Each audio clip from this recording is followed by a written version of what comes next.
It surfaced that Samsung's next-gen flagship phone, the Galaxy S23 Ultra, would arrive next year with a 200-megapixel camera. While prior information established that the flagship phone would not support any of the existing 200-megapixel sensors, the identity of the phone's camera has now leaked. But first, make sure you like the video and subscribe to help us reach 1,000 subscribers by the end of the year.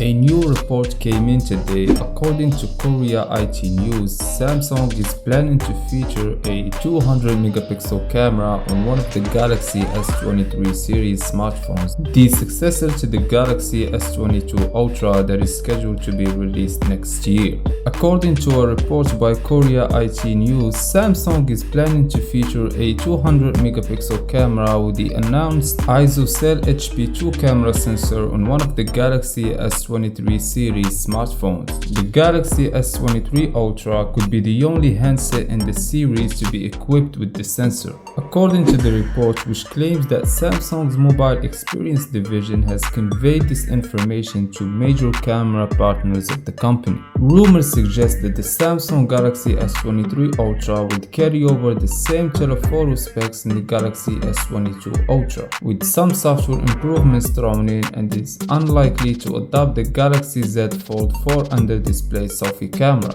We expect when Samsung, the world's #1 smartphone manufacturer, release a 200-megapixel camera, it will have a huge impact on the market, and definitely other companies will follow and try to catch up. Meanwhile, tipster Alvin recently tweeted that Samsung is likely to utilize Qualcomm's 3D Sonic Max fingerprint scanning technology for the Galaxy S23 Ultra.